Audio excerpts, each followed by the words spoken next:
Universities اور ایسے سینکڑوں ادارے چاہیے تب جا کر یہ تعلیمی انقلاب آئے گا۔ کیا سر آپ کو لگتا ہے کہ سر سید نے جس فکر کے ساتھ وہ چاہتے تھے کہ مذہبی علوم کے ساتھ ساتھ سائنسی اور دیگر علوم کو بھی مطلب شامل کیا جائے، رکھا جائے، آج کے موجودہ وقت میں اگر ہم دیکھتے ہیں تو کہیں نہ کہیں ایک گورنمنٹ کا جو دخل اندازی ہے کہ بھائی مدرسے میں بھی آپ عصری علوم کو اب شامل کیجیے آپ، حالانکہ انہوں نے 100 سال قبل انہوں نے یہ اس طرف اشارہ کیا تھا، آج پھر وہ گھوم چم کے وہی بات وہیں پہ آ رہی ہے۔ نہیں، سر سید کا تو نقطہ نظر بہت واضح تھا کہ وہ رہے تھے، وہ ہم اس ہندوستان میں جدید کاری کے لیے، ماڈرنزم کے لیے سب سے بڑے چیمپئن کے طور پر ہم سر سید کو دیکھتے ہیں۔ آج ہمارے زمانے میں یہ ڈیبیٹ نہیں ہے کہ نئی تعلیم اور مذہبی تعلیم دونوں ساتھ ساتھ دی جائے، یہ ڈیبیٹ نہیں ہے، اب سب مانتے ہیں۔ اب یہ ایک سازش کے تحت کہ حکومت کی دخل اندازی بڑھے کہ ہم یہ جانچ کریں گے، کوئی ایسا مدرسہ نہیں ہے، کوئی ایسا انسٹیٹیوشن نہیں ہے، پاٹھشالہ بھی نہیں ہے جہاں کوئی کہہ دے کہ بھائی وہاں انگریزی کی پڑھائی نہیں ہوتی ہے، میتھمیٹکس کی پڑھائی نہیں ہوتی ہے، سائنس کی پڑھائی نہیں ہوتی ہے، ہر جگہ ہوتی ہے، مگر یہ حکومت کا ایک جبر دکھانے کے لیے کہ جا کے کوئی جانچ کرنے کے لیے کوئی معمولی سا افسر جائے گا اور کہہ دے گا کہ نہیں بھائی یہ لوگ نہیں پڑھاتے ہیں۔ یہ ڈیبیٹ 19ویں صدی میں ہی مکمل ہو گیا، اور اب سب کوئی مسلمان ایسا نہیں ہے، کوئی مسلم انسٹیٹیوشن ایسا نہیں ہے جو کہتا ہو کہ نہیں ہم صرف دینی تعلیم دیں گے، نہیں، سب طرح کی تعلیم دیں گے اور سب میں پختہ بنائیں گے کہ آگے جا کر وہ دنیا میں اپنے حصے کا کوئی کام کر سکیں۔ سر سید احمد خان شاید اپنی زندگی میں ایک بار وہ بہار بھی آئے ہیں، اور ان کے تعلق سے بہار میں بھی کئی چیزیں، کئی ادارے قائم ہیں، اس کو کس طرح سے آپ؟ یہ سر سید کے سامنے کچھ تجویزات تھیں تو کہ یہ مسلم یونیورسٹی بنے کہاں، تو جب وہ مسلم ایجوکیشنل کانفرنس انہوں نے بنائی تھی، اس میں تجویز آئی کہ کہاں کہاں بنے، تو اس میں دلی کے ساتھ پٹنہ کا نام بھی، دلی، علی گڑھ اور پٹنہ کا بھی نام آیا تھا۔ تو اس اعتبار سے سر سید تو خود بھی اس شہر کی اہمیت کو سمجھتے تھے۔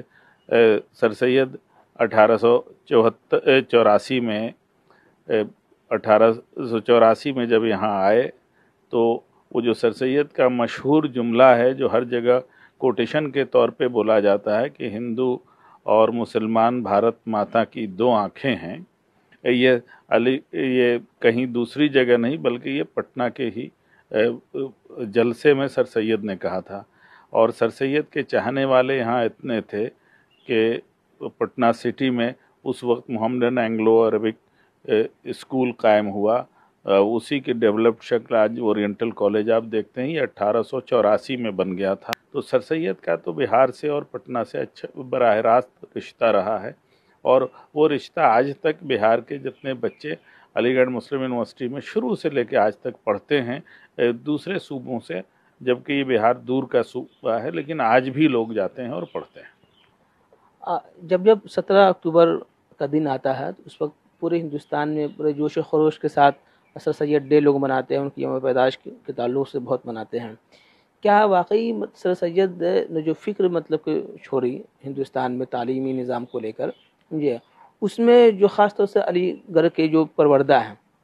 وہ اس فکر کو کہیں آگے لے کے جاتے ہوئے دکھائی دے رہے ہیں آپ؟ شروع کے زمانے میں تو یہ بات نظر آتی تھی۔ آپ جب علی گڑھ میں جب انگریزوں کا رول بڑھا اور آزادی کی لڑائی میں آخر علی گڑھ کے ہی پاس آؤٹ تھے مولانا محمد علی جوہر، ذاکر حسین، جنہوں نے گاندھی جی کی مدد سے جامعہ ملیہ قائم کیا، اسی شہر میں قائم کیا، پھر وہ دلی شفٹ ہوا۔ تو جامعہ ملیہ اسلامیہ بھی اسی فکر کے تحت ہے جس سے فکر کے تحت علی گڑھ مسلم یونیورسٹی، تو اسے ایکسٹینشن مانا جانا چاہیے۔ مگر دشواری یہ ہو گئی کہ سر سید کے لیے جو سر سید نے جو ادارہ قائم کیا تھا وہ چونکہ حکومت کی تحویل میں ہے اور سینٹرل یونیورسٹی ہے، اس فکر سے وہی یونیورسٹی دور ہے۔ آج تک سر سید کے تمام کتابوں کو علی گڑھ مسلم یونیورسٹی نہیں شائع کر سکی۔ سر سید کی ایک جو ایسی بایوگرافی ہو جو دنیا بھر میں پڑھی جائے وہ یونیورسٹی نہیں بنا سکی۔ تو سر سید سے اور سر سید کی فکر سے جو جذباتی لگاؤ ہونا چاہیے وہ علی گڑھ مسلم یونیورسٹی کا نہیں رہ گیا، اور اسی وجہ سے دقت ہوتی ہے کہ اب جو وہاں کے پاس آؤٹ ہیں ان کے لیے 17 اکتوبر جو ہے ایک ڈنر پارٹی اور ایک نمائش کی چیز ہے، وہ ہر جگہ۔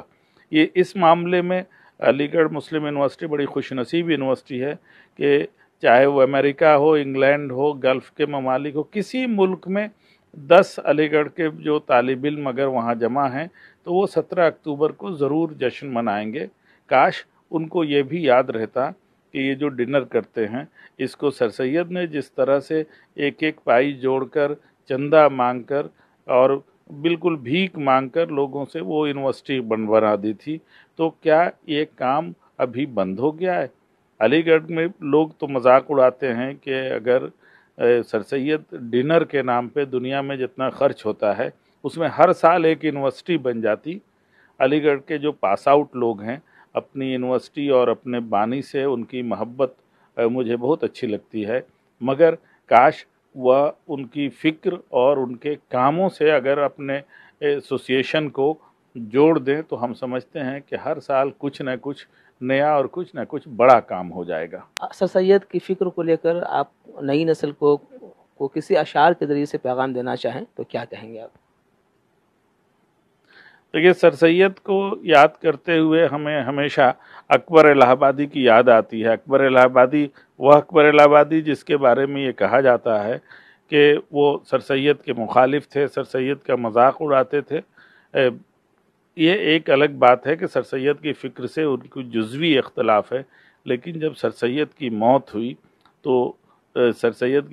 تو ہزاروں شعراء نے ان پر اشعار کہے، لیکن اکبر الہ آبادی نے جو قطع کہا وہ ایسا ضرب المثل ہو گیا کہ اس کوئی نہیں بھلا سکتا ہے۔ اکبر نے کہا تھا، بہت مشہور وہ قطع ہے، ہماری باتیں ہی باتیں ہیں، سید کام کرتا ہے، نہ بھولو فرق جو ہے کہنے والے کرنے والے میں، کہا جو چاہے کوئی میں تو کہتا ہوں کہ اے اکبر خدا بخشے بہت سی خوبیاں تھی مرنے والے میں۔ یہ سر سید کو پہچاننے سمجھنے کا ایک ایسا نسخہ ہے کہ اب یہ مصرعے کسی کی موت ہوتی ہے، کسی بڑی شخصیت کی، تب بھی یہ یاد کیا جاتا ہے اکبر نے